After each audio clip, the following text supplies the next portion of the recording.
लाहौर के इस वक्त उस इलाके में मौजूद है वलेंशिया टाउन में, जहां से गुज़श्ता रोज 4 डेड बॉडीज मिलती हैं। जो नेबर्स हैं वो मेड ने कहा किचन साथ ही था, तो उन्होंने कहा जी बच्चों की बहुत शोर की आवाज़ें आ रही हैं। वो मालिकन ने कहा कि भी ठीक है बच्चे हैं शोर कर रहे हैं। जब वो कहती नहीं छोटा बच्चा बहुत चीख रहा है, तो उसने कहा देखो, उसने छत पे चढ़ के देखा है तो वो कहती है नेड के बच्चों की लाशें वो बंदा जो है बाहर फेंक रहा था, पीछे गीज़र है गली में। तो उसके बाद फिर वो कहते हैं हमने जाके जब बेल दी है तो वो बंदा निकला है, उसने कहा बच्चे बहुत शोर कर रहे हैं, तो उसने कहा नहीं बच्चे तो घर में हैं ही नहीं मेरे। देखे समझ आ कोई आया गया नहीं है कि वो खाने में जहर दे के कोई रिश्तेदार चला गया। वो 2 मियाँ बीवी थे घर पे और तीसरा बंदा तो था कोई नहीं। देखे ना, बीवी ने भी तो बाहर आके यही कहना कि मेरी हेल्प करें, मुझे बचाएं, मेरे बच्चों को बचाएं। हाँ जी, तो घर घरेलू ही तनाज़ा लग रहा है।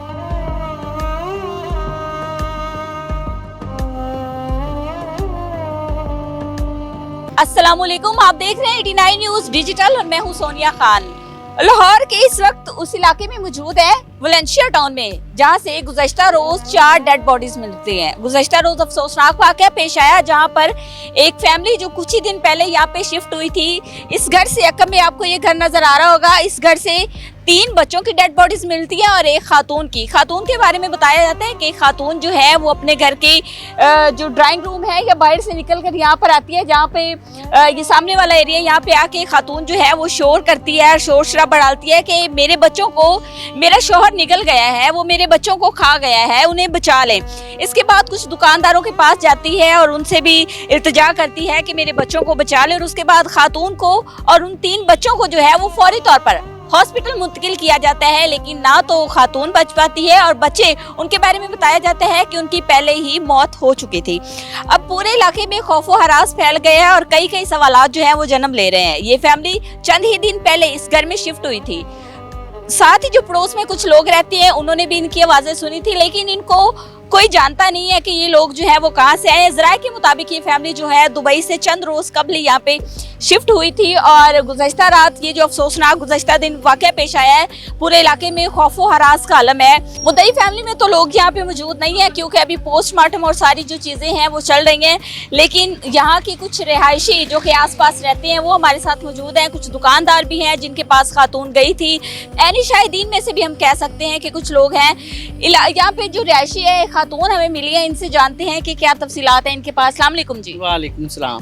कैसी हैं आप? अल्लाह का शुक्र है। अच्छा, मुझे बताइएगा कि बड़ा अफसोसनाक वाक़या है कि एक घर से 4 लाशें। देखें, इस तरह के वाक़यात पहले किचरा में सानिया हुआ और उसके बाद वलेंशिया टाउन में खौफो हरास फैल जाता है ना, आपके बच्चे सेव नहीं है।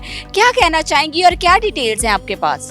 मैं यही कहना चाहूँगी कि पहले तो मुझे बहुत अफसोस है, इतना अफसोसनाक वाक़या पहली दफ़ा हुआ है। मैं 25 साल से यहाँ पे रिहायशी हूँ। 2000 में मैं आई थी वलेंशिया में और बड़ी पुरसकून सोसाइटी है और हमारी सिक्योरिटी में कोई फ़र्क नहीं है। हमारी सिक्योरिटी बहुत टाइट है और ये गेटेड सोसाइटी है। ये वापडा टाउन और इर्द गिर्द की सोसाइटियों की तरह ओपन सोसाइटी नहीं है कि कोई भी आए और मार दे। ये क्योंकि चोरी डाके का केस नहीं है, ये घरेलू तनाज़ा है। अब अल्लाह जाने इनका क्या तनाज़ा है क्या नहीं, क्योंकि पहले मेरी दोस्त इस घर में रहती थी, तो जब वो शिफ्ट हुई है तो ये दोबारा रेंट आउट हुआ है घर और मेरा इस घर में आना जाना था। और हम लोग तो रात को, हमें हमारे ग्रुप्स बने हुए लेडीज़ के, यहाँ पे क्लब हैं, तो हमें हमारे ग्रुप्स में बच्चों की डेड बॉडीज़ की तस्वीरें और वो सारी लगी हैं। हमें यही बताया गया है कि जी जो नेबर्स हैं, वो मेड ने कहा किचन साथ ही था, तो उन्होंने कहा जी बच्चों की बहुत शोर की आवाज़ें आ रही हैं। वो मालिकन ने कहा कि भी ठीक है बच्चे हैं शोर कर रहे हैं। जब वो कहती नहीं छोटा बच्चा बहुत चीख रहा है, तो उसने कहा देखो, उसने छत पे चढ़ के देखा है तो वो कहती है नेड के बच्चों की लाशें वो बंदा जो है बाहर फेंक रहा था, पीछे गीज़र है गली में। तो उसके बाद फिर वो कहते हैं हमने जाके जब बेल दी है तो वो बंदा निकला है, उसने कहा बच्चे बहुत शोर कर रहे हैं, तो उसने कहा नहीं बच्चे तो घर में हैं ही नहीं मेरे। अच्छा। इतनी देर में औरत पीछे से कहते चीखती हुई आई है, उसने कहा मेरे बच्चे बचाओ। तो इतनी देर में वो औरत बेहोश होगी, उसको कहते हैं हमने पानी पिलाया, चारपाई पे डाला है और कॉल की है ना 1112 पे, फिर वो पुलिस आई है, उसको हॉस्पिटल ले गई है। एक ये बयान है। दूसरा ये है कि वो औरत चीखती हुई निकली है और उसने दुकानदारों को कहा मेरे बच्चे बचाओ। और तीसरा ये बयान है कि मियाँ आया है, ऊपर से आया है, उसने कहा जी मैं तो ग्रोसरी करने गया हुआ था। अब ये 3 बयान हैं, ये नहीं पता कि सही कौन सा है। क्योंकि मुझे लगता है कि नेबर्स वाला सही है, क्योंकि नेबर्स ने कहा जब हमने बेल दी तो वो बंदा निकला है। और नेबर्स का वो व्हाइट वाला गेट जो है वो बता रही हैं आप? अब ये नहीं पता कि ये वाली हैं या ये वाली हैं, दो घर हैं, उन्होंने किचन में आवाजें और सुनी ये हैं। इस तरह के मामलात होते हैं कि फैमिलीज जो है वो फिर बात करने से और कोई भी इंफॉर्मेशन देने से अवॉइड करती हैं। जाहिर है देखें पुलिस फिर इनको इन्वॉल्व करेगी ना। अच्छा, क्या लगता है आपको, क्योंकि इस तरह के वाकयात माजी में भी तनाज़ा ही देखे लग रहा है, घरेलू तनाज़ा ही है कोई। जाहिर सी बात है, मियां हम इसी बीवी के सोसाइटी आपस का के, हिस्सा है ना, हाँ। तो देखे समझ समझ आती कोई है। आया गया नहीं है कि वो खाने में जहर दे के कोई रिश्तेदार चला गया, वो 2 मियाँ बीवी थे घर पे और तीसरा बंदा तो था कोई नहीं। देखे ना, बीवी ने भी तो बाहर आके यही कहना कि मेरी हेल्प करें, मुझे बचाएं, मेरे बच्चों को बचाएं। हाँ जी, तो घर घरेलू ही तनाज़ा लग रहा है मियाँ बीवी का आपस का। जो भी था देखें, उसको सिला रहमी करनी चाहिए थी, जान से ना मारता, बीवी को डिवोर्स कर देता, घर से निकाल दे। कत्ल का हक तो किसी को भी नहीं है ना, कत्ल तो कोई कानूनी भी और हमारी शरई और इस्लामी तौर पे भी अल्लाह भी जो है वो मना करता है। अल्लाह की बनाई जान हम कौन होते हैं लेने वाले। तो बहुत जुल्म हुआ है हमारी सोसाइटी में, इतना खौफ और रास है कि मैं आपको बता नहीं सकती। हम लोग पूरी रात नहीं सोए इस वाक़े के बाद, तो अल्लाह ताला रहम करे और आइंदा ना हो इस तरह के वाक़े हों। पुलिस को चाहिए कि जो मुजरिम है उसको पूरी देखें, जब तक आप लोग फांसी पे नहीं लटकाओगे, जब तक आप सज़ा नहीं देंगे, ये क्राइम नहीं ख़त्म नहीं। अब बच्चों के रेप कितने बढ़ गए, तो चौकों में क्यों नहीं लटकाते? चौकों में लटकाएं, ये रेप बंद हो जाएंगे।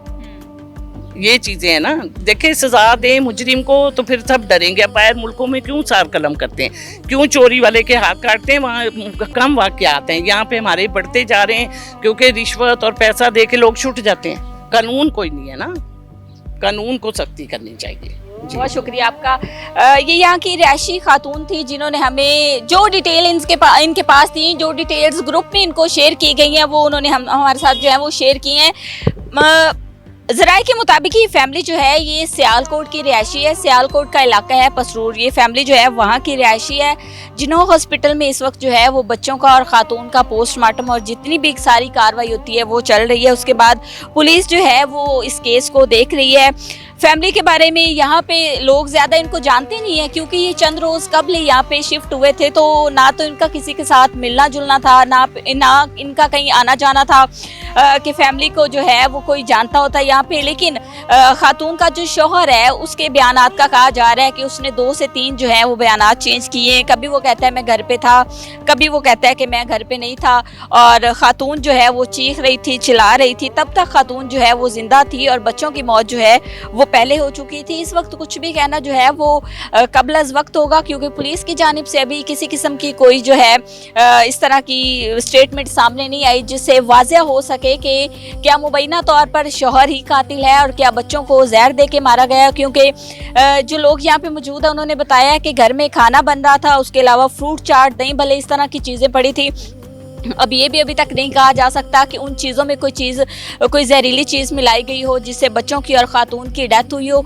अभी तक कुछ भी कहना जो है वो कबल अज़ वक्त होगा, क्योंकि पुलिस जो है वो इस केस की तफ्तीश कर रही है, और जब पुलिस की तफ्तीश मुकम्मल हो जाएगी तो उसके बाद ही जो है वो हमें पता चल सकेगा कि क्या वाकई ही मुबैना तौर पर शौहर यानी कि बच्चे जो कत्ल हुए उनका कातिल जो है उनका अपना ही बाप था या अंदर की कहानी कोई और थी।